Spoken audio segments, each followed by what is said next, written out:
It's pretty crazy because so much has gone on through the first 4 weeks of the season. It kind of feels like, holy cow, the season's been going on forever, but it hasn't. We're only a third of the way through. We still have, like 7, 8 games of Big Ten play. And so we're 0-1 in Big Ten play, and the top team is 1-0. And so we have all our goals out there in front of us. That's one thing Coach Joseph has been preaching. I think we have to reset, and we have this mentality of wanting to go 1-0 each game. Because one thing is you can't get too focused on the big goal, like, oh, we want to go to Indianapolis. Well, yeah, but you have to be focused on going 1-0 each week in order to get to Indianapolis. And I think that's one thing that he's done a really good job of is our focus this week is playing Indiana and beating Indiana. And whatever happens next, happens next. That was Nebraska punter Brian Buschini talking about the consciously small approach the Huskers need to take to the remaining 8 games on the schedule. Punters. Always some of the best people to talk to on a football team. Insightful. I've started calling Buschini a punting scientist. He's serious about the craft. In fall camp, he talked about how he aims for the valve stem on the football. That's detail focused. This week, he uncorked a discourse on punting stats and the landscape of punting in the Big Ten. So it wasn't a total surprise to hear him boil down the remaining 2/3 of the season with such clarity. Yes, there is still 2/3 of the season left. Yes, Nebraska is technically only 1 game out of first place in the division. That said, the power ratings aren't predicting an easy road ahead for the Huskers. FPI and SP+, ESPN's cohabitating set of rankings, have Nebraska's expected win total at around 3.3 for 2022. And that includes the 1 game Nebraska's already won. This Indiana game, based on this week's ratings, which do change each week, is the last one in which FPI or SP+ have the Huskers as a favorite. As of this recording, both would make Nebraska a slight underdog at Rutgers next week on Friday. And Illinois is the only remaining game after that where Nebraska's less than a field goal dog. That's all based on what Nebraska and the rest of the Big Ten has done to this point. But, as Buschini mentioned, Saturday's another opportunity to show something new. Do that, and those odds will change. Nebraska still controls how the rest of this season goes. Don't punt on it yet. Buschini isn't, though he will keep punting, and that's a good thing. It's one of Nebraska's strengths so far in 2022. You're listening to the I-80 Preview Podcast, Huskers Hoosiers edition. I'm Hail Varsity Managing Editor Brandon Vogel. Let's talk some football. Welcome back from your bye week. Hope everyone enjoyed that. I enjoyed the opportunity to just sit back and watch some football, but now it's back to work. Kick off the first half here with a look at the opening line on this Indiana-Nebraska game.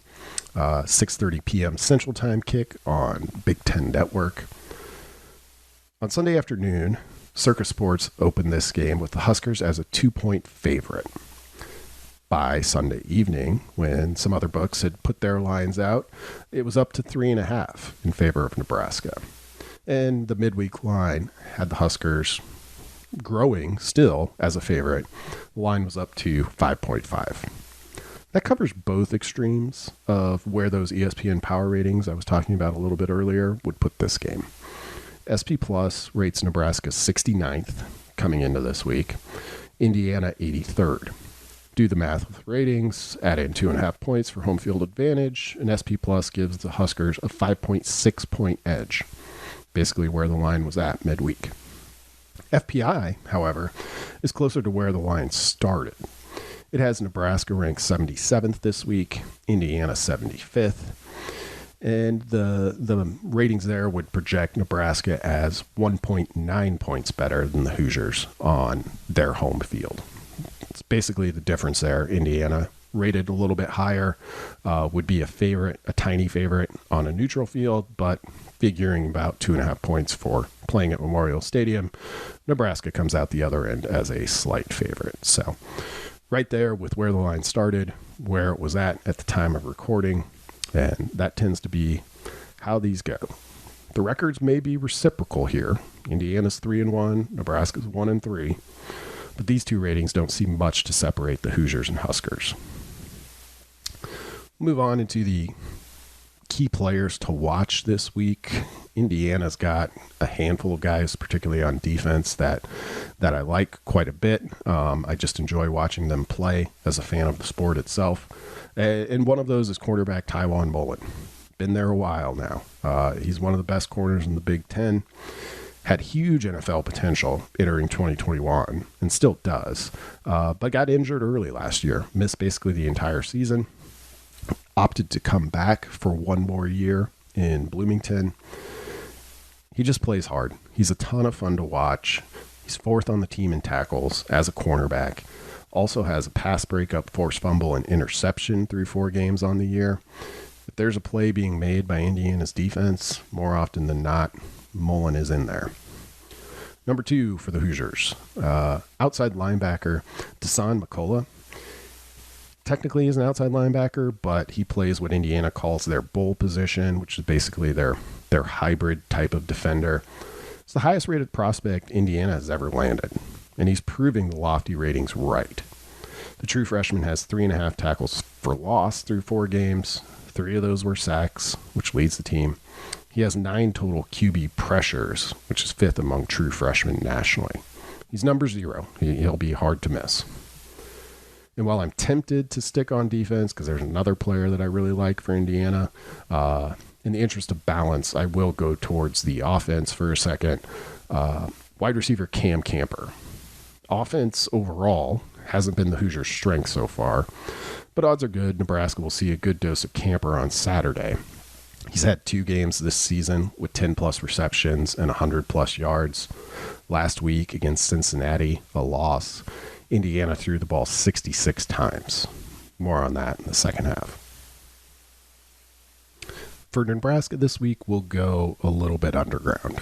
I think we all know the key names, key players who have to play well for the Huskers to start getting some of the results that they want.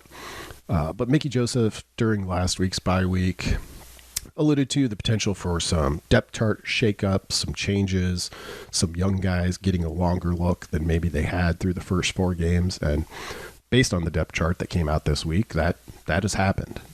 We do have a couple of new names, and I'm going to stick with those for the 3 key players for Nebraska this week. Number 1, a fairly familiar name, running back Gabe Ervin. He moved up to number 2 at running back after A.J. Allen was lost for the season with an injury against Oklahoma. But I think a lot of people, myself included, came away from that Oklahoma game thinking, well, maybe it's time to see more Ervin anyway. He ran hard against the Sooners in the second half, and he drew praise from Coach Joseph this week for his approach, his professionalism, I guess, for lack of a better word, through what, could have been a tough 4 games for him. He was a player last year in 2021 who took the lead at the spot for Nebraska as a true freshman, got injured, missed the remaining 8 games. But not having seen a ton of Anthony Grant at this level and having seen none of Allen at this level, I know I kind of came into the season thinking, well, nothing would surprise me at running back, so I'll go with the guy who was the best at the spot a year ago. And Ervin showed enough to me against Oklahoma, and just hearing the way coaches and teammates talk about him, that I'm excited to see him get more usage than he probably has through the first 4 games this season. So that's number 1 on my list. Number 2, may not see as much of, but equally intriguing. True freshman cornerback Malcolm Hartzog moved up to number 2 at the position behind Tommy Hill. Hartzog was one of my favorite players in the 22 class. I thought Nebraska maybe got a little bit of a steal there. He was kind of a late addition there.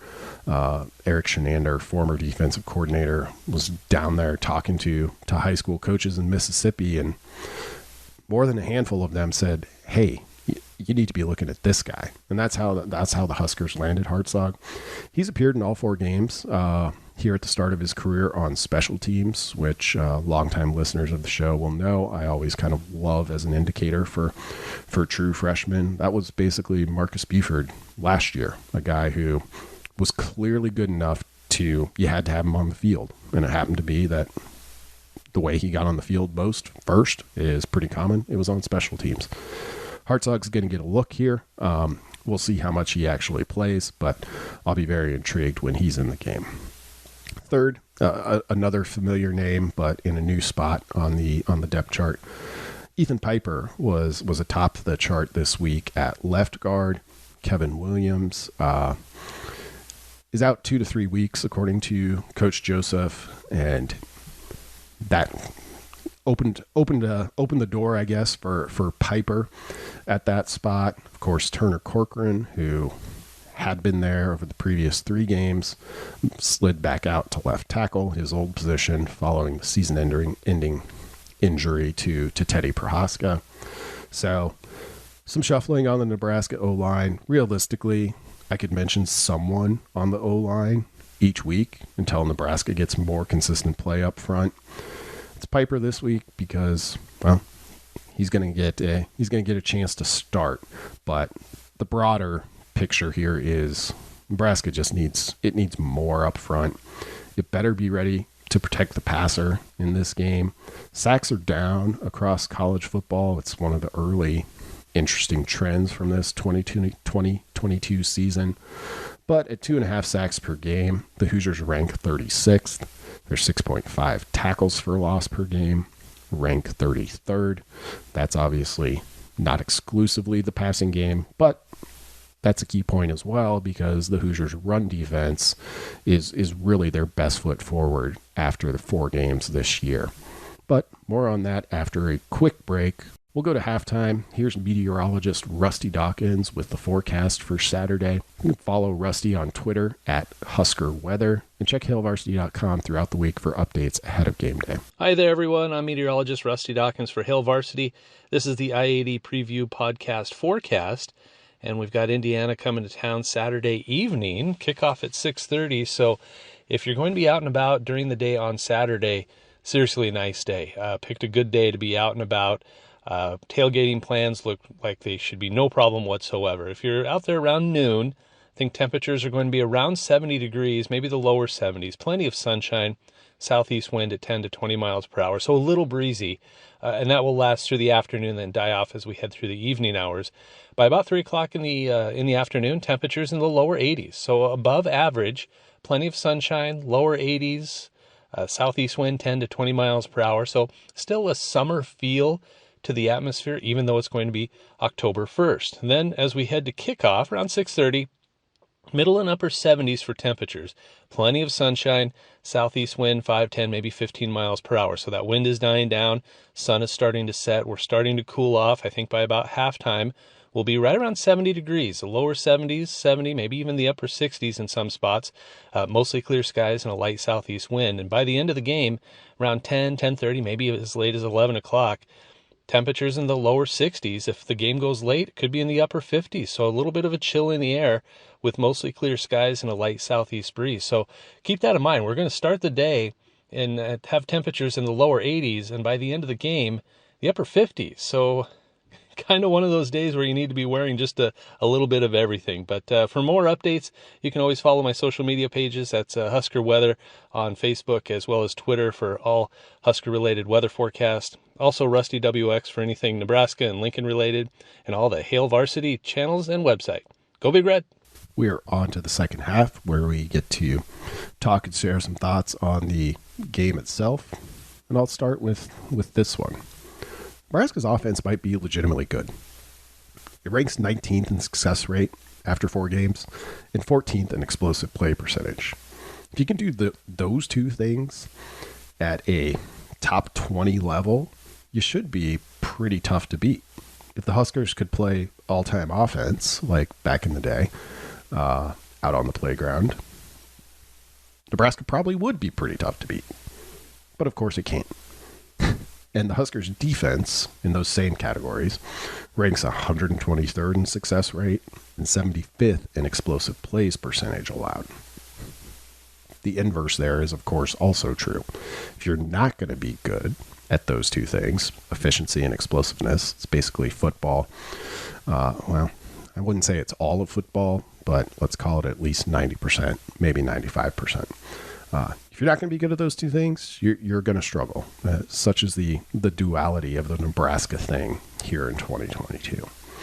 Indiana, it hovers around average in those two defensive categories, and it's decidedly below average in those categories on offense. That's the very basic tale of the tape here. I would say offense versus offense, advantage Nebraska.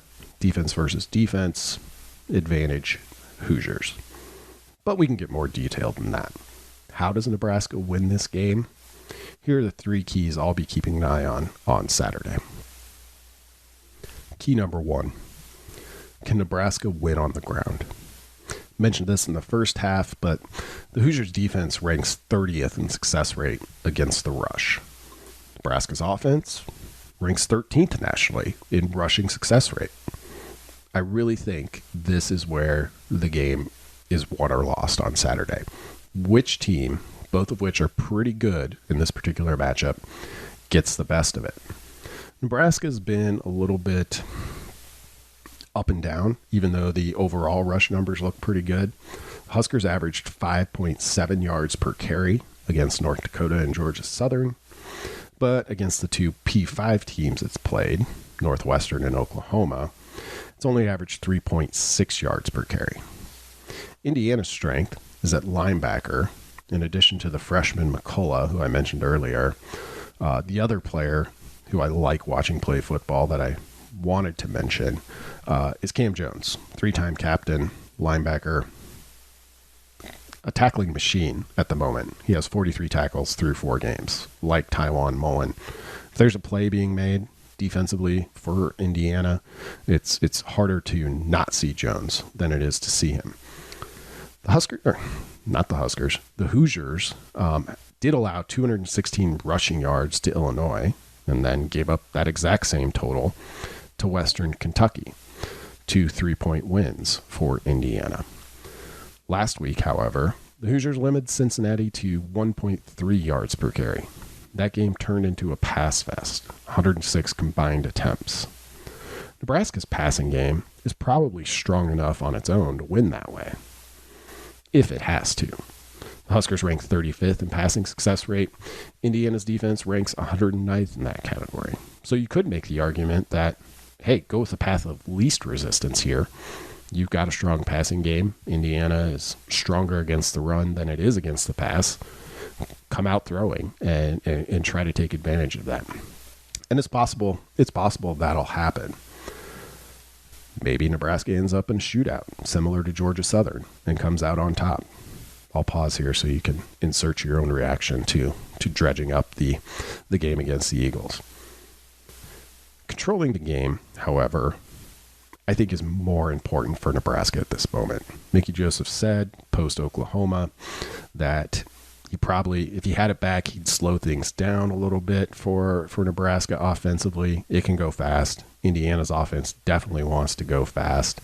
But that game control has long been a piece that I think is missing for the Huskers. And it's not any one thing. It's not controlling the clock, though that's part of it. It's first down efficiency. It's how manageable are your third downs. All of that stuff kind of combines to just give a team an edge. And you can see it when you're watching football games. It just feels like, oh, maybe this game's close. Maybe it's tied, whatever. But one team seems to consistently just be exerting pressure. If Nebraska is going to do that in this game, it's going to require, I think, consistent success on the ground. Total comfort for the Huskers on Saturday probably looks like something close to 5 yards per carry if you're wanting to monitor a number. And Nebraska, I think, has the potential to do that. 4.5 yards per carry, however, probably keep things mostly comfortable. So you could set your own number. I would put it somewhere between 4.5 and 5 yards a carry. If Nebraska's managing that against a top 30 run defense, it's probably, or at least it should be, in a pretty good spot. Key number 2, however, may have as much to do with how comfortable Nebraska is if it is able to run the ball like I think it needs to. Can this Husker defense reset after a week off and a change at coordinator. That's the play with installing Bill Busch at that spot, right? He has his work cut out for him. Nebraska was not able to knock teams off schedule at all in its first 4 games. Huskers ranked 116th in rushing success rate and 123rd in passing. Overall, Nebraska's success rate this season defensively is about 50%, which is way too high. You're looking at an average of about 42%. So that's telling you the teams are on schedule, able to do what they want. They have an edge on over half the plays, which is a lot. Like I said, average for success rate in any given year is usually in the low 40s. That's a normal football game. The defense has a little bit of an edge almost on the majority of downs on average. Not at Nebraska in 2022 so far. If a defense like that can't take at least one of those things away, the run or the pass, it's too easy for an opposing offense, which maybe that's obvious, but it's too easy even for an offense like Indiana's. That doesn't blow you away statistically so far. The Hoosiers offense has been nearly as inefficient as Nebraska's defense has. If the first key we talked about here in the second half was strength on strength, a run game for Nebraska that looks pretty good at times versus a run defense for Indiana that looks pretty good at times, this key is weakness on weakness. Nebraska's defense versus a Indiana offense that hasn't seemed to totally figure itself out yet. But we've seen what the Hoosiers have done through 4 games, and I think it's fair to expect a reasonably similar approach on Saturday to what Nebraska saw from Georgia Southern. The Hoosiers lead the country right now at 50.5 pass attempts per game. Georgia Southern is 4th at the moment, 48 pass attempts per game. Indiana ranks 125th in yards per attempt, just 5.8 yards per pass attempt. Georgia Southern ranks 99th, almost a yard better at 6.7.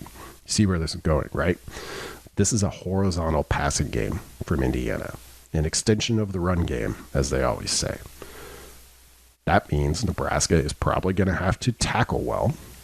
One of the first problems Mickey Joseph brought up upon being named interim head coach. And this type of game didn't play out well, or didn't play out in the Huskers' favor last time. Can it this time?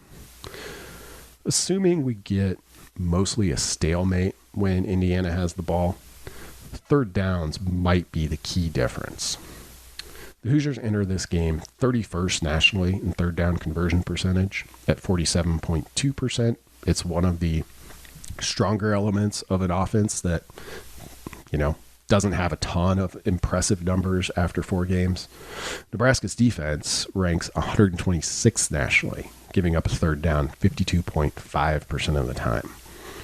Georgia Southern and Oklahoma, Nebraska's last 2 games, combined to go 19 for 29 on third down. That's 65.5%. Nebraska's faced the 24th most third downs per game this year at 15.3. It's a lot of chances to get off the field. It has to start getting off the field when given the opportunity. Keeping Indiana slightly below its season average here might be enough. So I'm going to set the number for this key at 45% third down conversions for Indiana's offense. It's not a high threshold. It would rank 113th nationally so far if that's what a defense averaged over the course of the season. But Nebraska's defense hasn't earned high thresholds yet. And that's okay, as the theme of this episode is just be a little bit better. And if you can do that, then you got a chance to do it again the following week. So we'll keep this number what I think is fairly manageable for Nebraska. That said, it's not something we've seen them do really over the season overall, but particularly the past 2 games. Third key is one that you can't put a number on. It's more just a idea of some of all of these various tiny parts that make up a football game. But can Nebraska find a way? We're all well aware of Nebraska's history in close games under Scott Frost. 59% of Frost's 47 games were one-score games. Games decided by 8 points or less. Tom Allen's Indiana teams are also probably pretty comfortable in close games. 24 of his 62 career games as head coach, 39%, have been decided by one score. Part of the reason Indiana is 3-1, but in the bottom third nationally in most power rankings, is because it wasn't all that impressive in wins over Illinois and Western Kentucky. CollegeFootballData.com's post-game win probabilities, which are just a kind of, it's a blind resume sort of approach. You just say, here are the stats from the game. How often does Team A win? How often does Team B win? And you see what it says. Those numbers gave Indiana just a 10% chance of beating Illinois based on the numbers it put up against the Illini in the Hoosiers season opener. And it gave the Hoosiers an 18% chance of beating Western Kentucky, which it did in overtime. And that's sort of the point here. It may not have looked like Indiana was all that impressive. It may not have even looked like they deserved to win, but the Hoosiers did win both of those games. And that's against two teams that look pretty solid right now. Illinois and Western Kentucky are both one improbable loss to Indiana away from being undefeated right now. Almost everything in this game, when you dive into the numbers, points to another close one. The Huskers have experienced a lot of change over the past 3 weeks. They're coming off an internally focused bye week. Indiana is playing its 5th straight game. The two teams are probably about equal. One, Indiana, has found a way to win 2 games it maybe shouldn't have this year. The past 4 seasons of Nebraska football have been defined by doing the opposite. Some big things, of course, are different now for the Husker football program.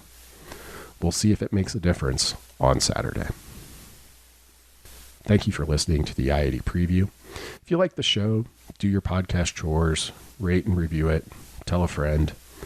But the best way to support this show and everything we do at Hail Varsity is, of course, by becoming a subscriber. We opened the show with punter Brian Buschini. Staff writer Brady Oltmans had a great story on HailVarsity.com this week on Buschini. Definitely go check that out. We also had him for our Q&A in the September issue. Best way to make sure you don't miss any of those stories, whether in print, online, etc., is by subscribing.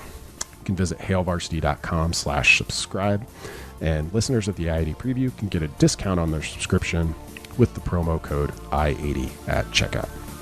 Talk to you next week.